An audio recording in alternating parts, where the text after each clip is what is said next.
जानते हैं कि दांत में कीड़ा लगना, कैविटी होना दुनिया की सबसे कॉमन हेल्थ प्रॉब्लम में से एक है।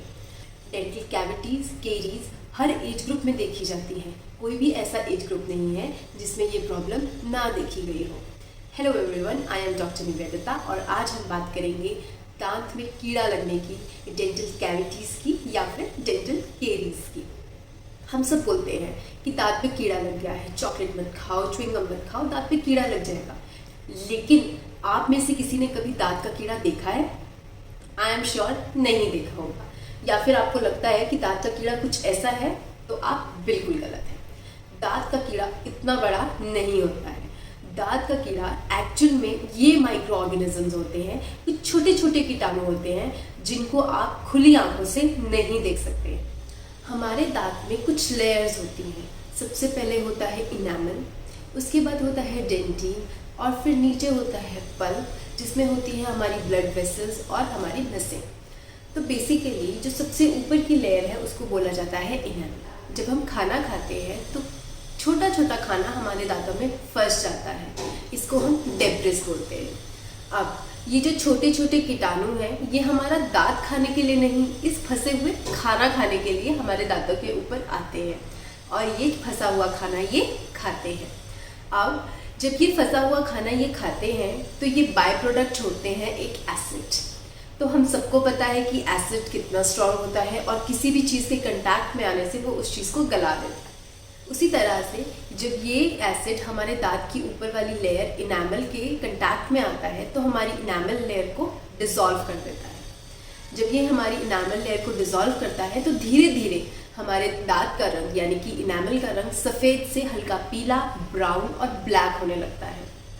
और ये अगर प्रोसेस बहुत दिनों तक या महीनों तक कंटिन्यू रहेगा तो जितना ज़्यादा इनामल डिसॉल्व होगा उतना ज़्यादा हमारा टूथ वीक होगा और उससे हमारे दांत में हो जाता है छेद यानी कि होल, जिसको हम बोलते हैं दांत में कैविटी होना, डेंटल केरीज होना या हम सब की टर्म में दांत में कीड़ा लगना। अब इनिशियली हम कैसे पता कर सकते हैं कि हमारे दांत में कैविटी शुरू हो गई हैं, ताकि हम जल्दी उनका ट्रीटमेंट करवाएं और हमारे दांत में छेद ना हो। तो अगर आपके दांत में अचानक से सेंसिटिविटी शुरू हो गई है, आपको ठंडा, गर्म या मीठा खाने से सेंसिटिविटी होती है, आपके दांत पे कुछ ब्राउन स्पॉट्स या वाइट स्पॉट्स आ गए हैं, तो ये आपकी डेंटल केरीज की या कैविटी की इनिशियल स्टेज होती है। अगर आप इसी पे ही अपना ट्रीटमेंट करवा लेंगे तो आपका दांत ज़्यादा खराब नहीं होगा। लेकिन अगर आपने शुरू में ध्यान नहीं दिया तो लेटर अगर आपके दांत में कैविटी हो गई है यानी कि छेद हो गया है, दांत में दर्द हो रहा है, दांत टूट रहा है, तो इसका मतलब कि आपकी केरीज या कैविटी बढ़ गई है। इस स्टेज पे भी अगर आप अपने दांतों का ट्रीटमेंट करवा लेते हैं तो आपका दांत हम बचा सकते हैं और आपको दांत निकालने की ज़रूरत नहीं पड़ेगी। कुछ लोग बोलते हैं कि हम तो बहुत अच्छे से ब्रश करते हैं लेकिन फिर भी हमारे दांत में कीड़ा होता है। तो वो क्यों होता है? अगर आप ब्रश करते हैं लेकिन आपके दांत आगे पीछे हैं और अगर आप दांतों के बीच में से प्रॉपर क्लीनिंग नहीं कर रहे हैं, मतलब आप फ्लॉसिंग नहीं कर रहे हैं, तो आपके दांत पे कीड़ा लगने के चांसेस बढ़ जाते हैं। अगर आप फ्रीक्वेंट स्नैकिंग कर रहे हैं, बार बार बीच बीच पे कुछ खा रहे हैं और उसके बाद अपना प्रॉपर माउथ रिंस नहीं कर रहे हैं, उसके बाद अगर आप बहुत स्टिकी फूड खाते हैं, प्रोसेस्ड फूड खाते हैं, मीठा खाते हैं, तो आपके दांतों में कीड़ा लगने के चांसेस ऑफ कोर्स बढ़ जाते हैं।